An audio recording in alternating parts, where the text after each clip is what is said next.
Good morning, good evening, good afternoon, you beautiful, beautiful patriots, you. I am so happy to be with you on this Friday. It is Red Friday. I got my red up there. I will be doing a video a little bit later on that. But, okay, so we know we got Trump's indicted, which is fine. I'm good with that. We got to see where that goes. Do we have a manifesto? No, we don't have a manifesto on the other subject of the pew pew a couple days ago that saw 9 little babies get hurt and die, and then 3 adults get hurt and die, and then of course the pew pewer. But this video we want to go through is again, Patrick Bet Davis is just right now he's showing me exactly what a patriot would do in a discussion. And Mr. Trescott, that we're going to see the fourth, who is a descendant of the Thomas Jefferson, one of the forefathers, I believe the sixth great grandson or something like that. I I would like your comments. Once you like, subscribe, share, and hit the bell, please do that. I would like your comments because no matter what I do online, I can't have a discussion with people without their face falling off or their head cracking and fire coming out. So what I want to show you in the meantime is exactly what it looks like when a red and a blue try to discuss something. So be prepared. It gets a little heated, but I believe it's truly, truly. This is Lucian K. Trescott. It's Valuetainment, hashtag Valuetainment. Check it out. I'm a huge fan of Pat. I've been watching him for years now. He's come a long way. He's huge, bigger than life, but he's such a good interviewer. And watch how he goes along with this one. So with all the debates taking place about statues coming on, we decided to reach out to Lucian Truscott, which is a very interesting story. He is Thomas Jefferson's sixth great grandson. Now, he has a resume that must be talked about. He has been writing for over 50 years as a journalist, novelist, and screenwriter. He has covered stories such as Water. Now that shows me something. He's a screenwriter. Hello, screenwriter. What do they do? Well, at least lately, anyway. The Stonewall riots, wars in Lebanon, Iraq, Afghanistan. He's written 5 best-selling novels, done a lot of work, and recently he suggested that the Jefferson Memorial must be taken down and replaced by Harriet Tubman's Memorial. So we decided to reach out. Lucian Truscott, thank you so much for being a guest on Valuetainment. Now, this is a huge subject, right? Taking down the statues. Let's see when. This is 2 years ago, okay? So I know it's old, but when I came across this, because I've watched a lot, I've probably seen this maybe 2 years ago. I don't know, but it just blew my mind of you have to look at the demeanor of Lucian here. All right? Look at the demeanor right away. Thanks for having me. So opening question, very simple. That paper, that article you wrote on New York Times, you explained your position, you explained where you're at, you explained where, why you think this ought to be taking place. But maybe for the audience that hasn't written the article, why do you think? Did you notice on that? I am a direct descendant. He already just shouted out. Imagine if he wrote it and then left that right at the bottom. All right, do reverse of what mainstream media does. Mainstream media writes all this attack stuff, even though the article is not really about the attack stuff. And then what the headline says is either all the way at the bottom or the headline didn't even say it, but then the positives way down at the bottom of the article, whether it's 5 or 12 paragraphs, usually in the last paragraph. This guy comes right out and says he's the direct descendant of whom pretty much everybody knows the good and the bad about Thomas Jefferson. But yes, he was one of the writers of All Men Are Created Equal, right? Jefferson's memorial must be taken down and replaced by Harriet Tubman. Well, I didn't say it must be taken down. I made a suggestion that it might be time that we considered taking down Jefferson's memorial because of everything that's going on in the country today. I think a lot of things are are being re-examined right now. Now let's just go back a hair and take a look. Let's see if it shows it here. It might be time that we considered taking down Jefferson. All right. See how big this is? He claims it's 19 feet in the air. I think it's probably bigger than that. These are all the people. And right around here, there's people. All right. So do you imagine the cost of taking it down? Now, maybe he is just saying, take this down and put somebody in there different. But he's also saying, well, you'll see, I'll let it go. But just look at how big this memorial is. All right. So if you replace this with something else, aren't you going to still remember this no matter what because of what you have in your memory banks? What you go there with your parents, and they're going to sit there and look at something else in here, but no, during their lifetime, and I know within the next generation or two, a lot of this is going to be gone for good. But I'm just saying, look at how small these people are. Look at all this marble. So if he's saying take this whole thing down and or either move it or whatever, or replace just this, I don't know if that's the fact. I think this is true history here, and you got to leave it in place. Memorial because of everything that's going on in the country today. I think a lot of things are being re-examined right now. The Pentagon just recently banned the use of the Confederate flag. States around the country, including in the South, are taking down monuments to Confederate generals and that sort of thing. And I think it's time that we had a look at some of the worship that's been given to some of our founding fathers. He plays word games too. You're going to see how he plays word games. So he just used the word worship as if people worship these statues or there's a religion for these founding fathers.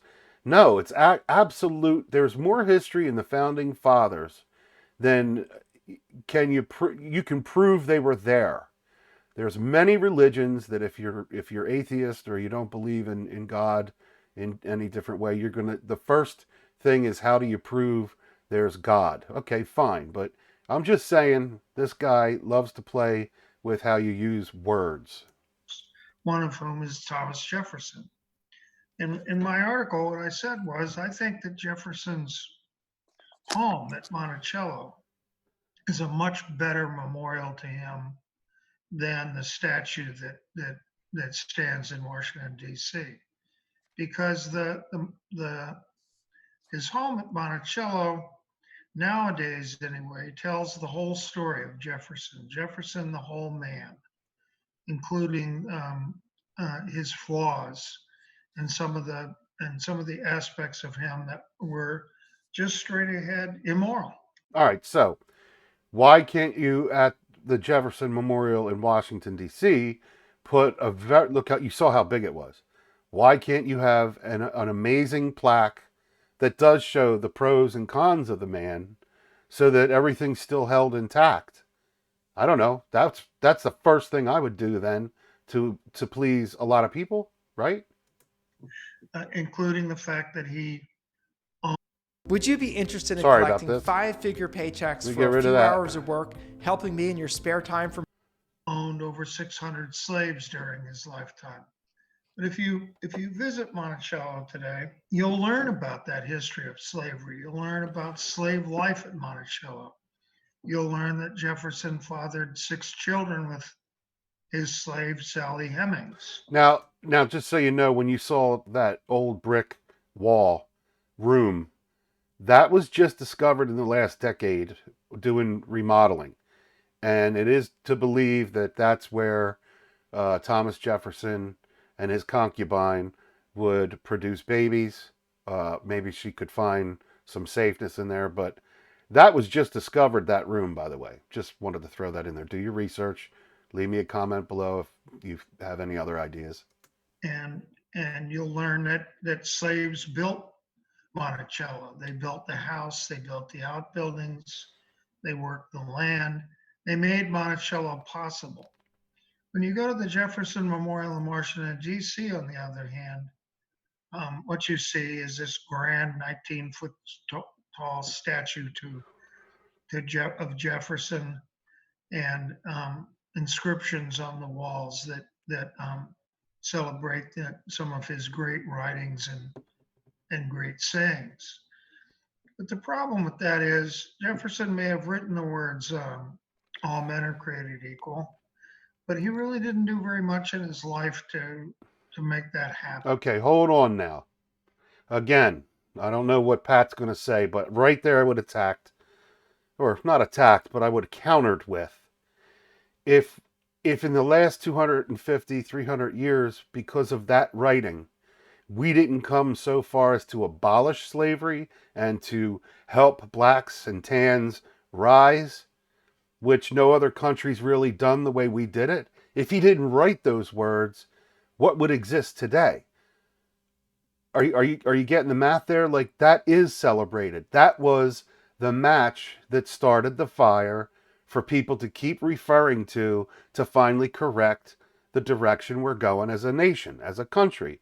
And we're in reverse mode now because we became powerful. We have, the oligarchs and the uniparty, or whatever you want to call them, the rhinos in the far left, are trying to take everything away that America built. Everything. And so I suggested that Now look at them. that it might be time to take down the monument to Jefferson and replace it. And I thought, well, who can you replace Thomas Jefferson with? And then I thought, well, maybe we ought to, instead of worshiping these so-called founding fathers that I've been hearing about for 50 years of my life, maybe it's time to honor some of America's founding mothers. That's good. And one of them is Harriet Tubman. Harriet Beautiful. Tubman was a slave who escaped slavery, helped to set up the Underground Railroad to help escaped slaves get out of slavery. Do you notice there's memorials to her? So he's not, like, right now you're seeing, I'm not saying it's the size of Thomas Jefferson's memorial, but she's being recognized. Okay, so let's lift her up even higher. Let's build a huge, in Washington, wherever she grew up. Let's make it big. Let's do it. Let's party. And then during the Civil War, fought on the side of the Union as an armed scout against the Confederate Army. And then after the Civil War, she worked for the rights of freed slaves. In this way, I think that Harriet Tubman really contributed to the founding of the country after slavery, after 1865. The United States wasn't just founded when Jefferson wrote the Declaration of Independence in the 18th century. It's been going through a founding over 200 years. No shit. And I think it's time that we started celebrating some of the people that have helped found and helped form a more perfect union like Harriet Tubman has. This week, we just had the death of another founder, John Lewis, who worked so hard for civil rights in the 1960s and of course, marched across the Edmund Pettus Bridge with all the people that marched that day and spent his entire life working for civil rights in the South. What is the real story Sorry of about January that. 6th? Many people have asked that question. Some people All right, here we go. These Harriet Tubman and John Lewis are great people, great Americans. And I think it's time to honor people like them. All right, so it's going to get a little fiery now. This is about the end of where the interview is starting to go, and it's just going to reverse. It's going to go left, right, but it isn't going to go forward at all.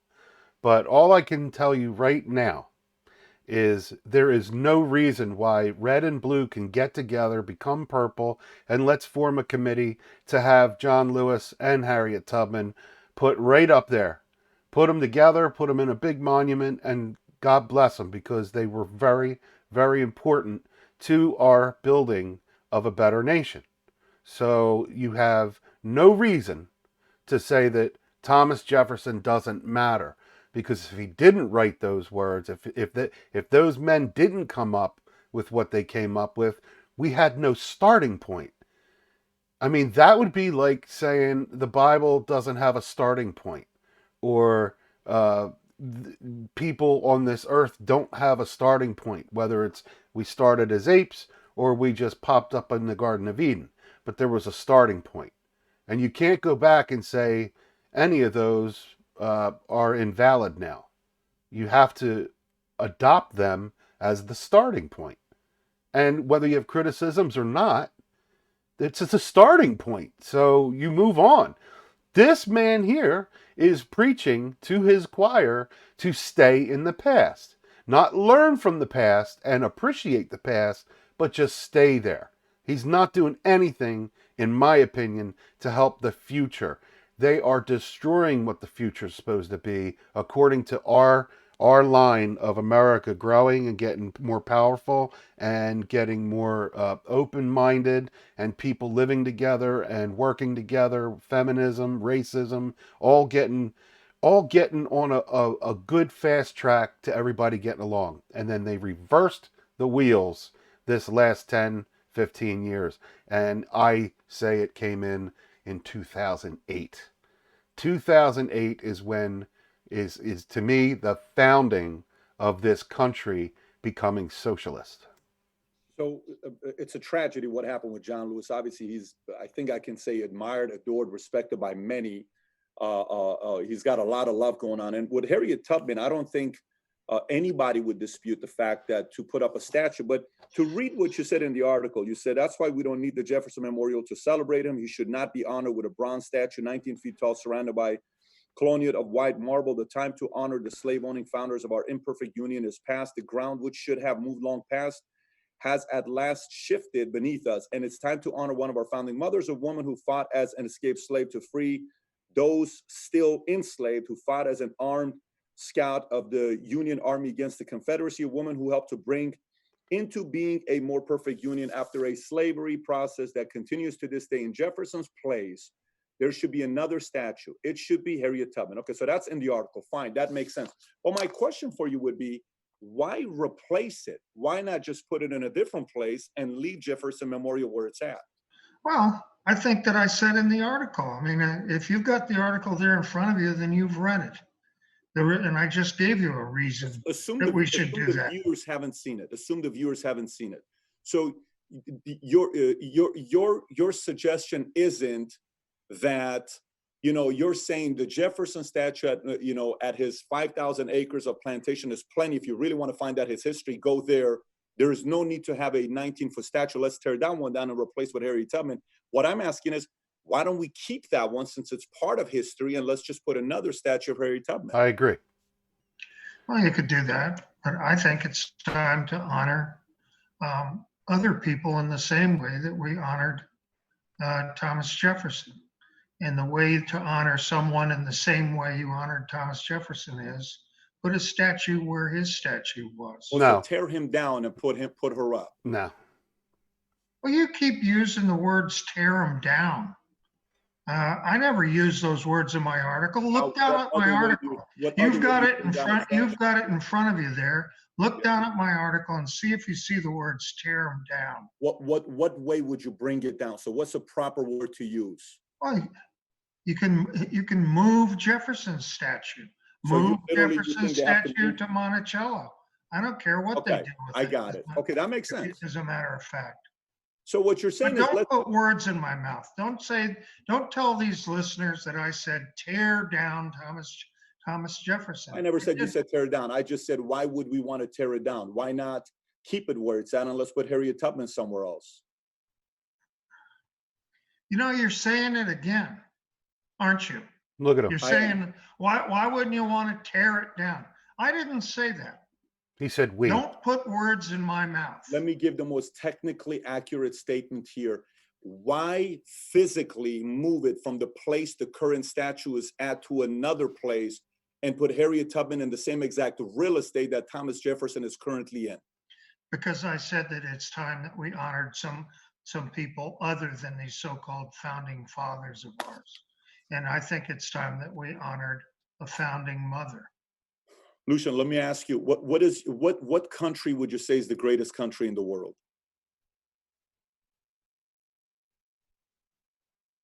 Are you serious? Are you going to sit here and ask me I am. questions like this? I am. What do you think is the greatest country in the world? That's exactly a narcissist right there. They always ask you the same question because they have people they have to answer to, whether it's fans of his writing, his girlfriend, whatever. There's no way he can just immediately say, after what he's saying about our founding fathers and actually being, a sixth grandchild of the Jefferson family, or of Thomas Jefferson, pardon me. This is the type of thing that you find where Patrick is giving his best educated interview he can to apparently a man that's very educated, and because of he can't get caught in a duality here. He can't write about negative stuff and then be positive about the country he's talking about. I lived in Iran 10 years. I lived there when Khomeini was there and couldn't wait to leave Iran and went to Germany, lived at a refugee camp. And after living at Germany in a refugee camp for 2 years, came to the States. Here was a dream to come to America. I came here, served at the 101st Airborne Division, Air Assault proudly because I love this country and it changed my life. And I'm asking you, what do you think is the greatest country in the world? I think the United States of America is the greatest country in the world. Why do you think it is? Why do I think it is? Why do you? I explained mine. Why do you think it is? Look at him. Why do I think the United States is the greatest country in the world? Yes. He can't answer it because it would just destroy everything he's previously written about.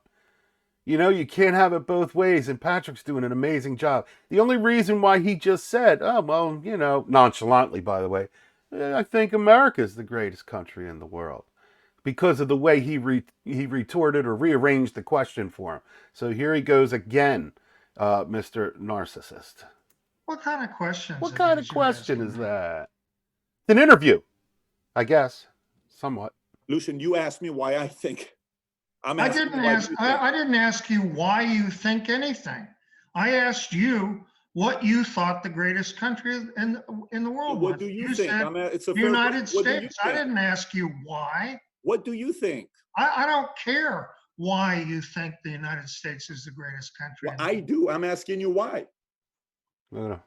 Because I say it is. That's why. Okay. Based on what premise? Based on the premise that I say it's the greatest country in the world. Narcissist. Do you think Declaration of Independence has something to do with it? What? Do you think the Declaration of Independence has something to do with it? Yeah, I think the Declaration of Independence has something to do with it. Who wrote it? Huh? Who wrote it? Hey, you know what? I'm not going to sit here and go through this pity-pat, nitpicky little, this pity-pat little nitpicky line of questioning you're giving me. I know who wrote the Declaration of Independence. My sixth great-grandfather wrote it. Why undermine him? I'm not undermining Thomas Jefferson. Removing his statue. You think it undermined? I got criticized a lot when I took my Sally Hemings cousins to Monticello, because people said that I was undermining Thomas Jefferson by showing that Thomas Jefferson fathered children with a slave. I don't think it undermines Thomas Jefferson. Do you know how many people actually know that already anyway? I mean, this is what I'm saying. Like, it's a part of history they're using to do more of a reverse race. I don't even think anybody would give him flack. The only thing I think people would give him flack on for bringing her to the descendants of I can't think of the name. He just said it. That's my old age. But to bring them there to celebrate it is probably his team, because we would all say that's a beautiful gesture to reunite people that didn't get to ever meet their great grandfather or uncle or whatever. So it's totally balls out, off whack dude right here. Jefferson. I don't think it is. I don't Okay, think what you do good. undermines. Then I don't think what I'm suggesting undermines Thomas Jefferson either. There's a big difference between bringing people together, which I think you did in 1999 or 1998, which was the first family reunion from both sides, which was a Right. beautiful thing you did. Yes. That's a form of a union. That's bringing people together. But why decide Amen. to remove his statue? Well, because I think maybe we're bringing people to get different people together now. So he changed his mind. In 1998, he thought it was a great idea to be there. And in 2021 or whatever, he's now changed. If this is 2 years ago, he's changing his mind to fit what's the narrative of the left right now. So that proves it. He did the reunion. You just saw Patrick said it's beautiful. I agree, it's beautiful. And he's jumping on to the ship that's sailing on the left right now for his choir. By removing his statue. You know, how do you think Black people think about, especially the ones who were descended from slaves? How do you think that they think when they go to see Thomas Jefferson, 19 feet tall, in this big monument in Washington, D.C.? I have one of my Hemmings cousins, Shannon Lanier, that wrote an article for CNN, and he suggested taking CNN. down Thomas Jefferson's statue. CNN. In fact, I don't really understand why you're so offended by this. Why I'm offended by this? He's mind reading. He's not offended. You and I are living in a country where we're free to say whatever we can. You can totally disagree with me, and I can disagree with you because we live in America. Yeah. And this happened because a lot of people sacrificed for us to get here, don't you think? Sure. There's value in that, isn't there? Sure. Okay. So, I mean, what you're saying right now, I mean, it's like same thing as me saying, should Jews call for the pyramids to be torn down since they were most likely built by Israelis? What? Should Prophet Muhammad, who was a slave trader, should mosques be torn Hey, down? Casey, are you listening to this? What did that even have I just relevance wanted to of? make sure that my girlfriend is listening to this garbage that's coming out of your mouth. What I love the fact is that you disagree with this. Here's a guy that was born in Iran who loves the country your great-grandfather built. This is a guy that escaped Iran to come to America. And I'm defending your country. I'm an immigrant. Proudly, I represent America. So am I. So why do you love America? I'm an immigrant as well. You In were fact, born here? I'm a naturalized citizen. Are you a naturalized citizen? I am. Here comes another leftoid argument. This probably is one of the best arguments that a leftoid would do that fails horribly. Wait till you see this. Yes. Okay, so am I. Were you born here? No, I wasn't. Where I were was you born in Japan. In a military. And base. because I was born in Japan after the war, before there was an immigration and naturalization treaty with the country of Japan that didn't exist in 1947, I was naturalized probably the same way you are. I have Slightly different. I have an Slightly immigration different. naturalization certificate the same way you do. Were you born in a military base? Yes, but It's I just slightly explained different. to you cannot why. explain me being born in Iran and you being born in a I military just base. explained to you why Yeah. I was naturalized. Yeah, you know, look, I understand that there's better places to go to that's going to be safe for interviews to be done, but I was wondering to know if you were going to ask some questions. He's answer got some the Hulk. questions. Look at the Just out Hulk. of curiosity, you're somebody that's written a lot. Who would you say the best president we've had in the last 100 years? The best president we had in the last 100 years? I'd say Barack Obama. Barack Bingo. Obama? Who else would you say? Huh? Who else outside of Barack? You know, I don't have to tell you these things. All right, so we'll stop there. I do have to give you just, I don't know if it'll let me do it. Let's see the quite little ending here. Let's have the app ready when I'm back. Let me get rid of this. That's a problem. So we're using Wait to see the ending. Yes. Every single interview he had done, every new About this Here we one go. of the worst things that was done in America. Okay. Then maybe you 100%. disagree. Then maybe you disagree with Barack Obama too. The only thing I disagree is why take the statue and replace it with a Harriet Tubman rather than put it in a different place? I don't disagree with you on a lot of things. Okay. I'm disagreeing with why take it and replace it. Why not just put it elsewhere and Well, recognize I both told names? you. I answered that question. Then there you go. So I answered your question as well. Hmm? I answered your question as well. Yeah. Okay. Good. Yeah. I got to tell you, I've had a blast with you. Yeah. Me By too. far one of my favorite interviews of all time. Yeah. I I'm wish sure you it nothing is. but the best. Here it comes. Okay. All good. We Take have care to of beep yourself. it out. Goodbye. Bye-bye. What a fucking asshole. You know what this is? This is all the All right. notes I prepared for the interview. All right, so you got to watch the whole thing too, just to make sure you get the context of it. But if that doesn't enlighten you, as a matter of fact, he can't name another president. And if I told you, and I didn't realize it connects, but the country started going down in 2008, in my opinion. And this guy here who claims he, because he was born in Japan, and it doesn't look like, I could be wrong, it doesn't look like he has any Japanese, like a lot of times some of the troops would, bond with Japanese or Korean or whatnot. And of course you'd have a mixed marriage, or they come back here and they make babies after war. It's great. But apparently it looks like he's basically white. So he was in a military base after conquering a country and comes over here and says that's immigration for him, or naturalization. And what Patrick went through was horrid. It was tough. They were running for their lives. They went to Germany. Then they came here. Watch the whole video and definitely subscribe to him.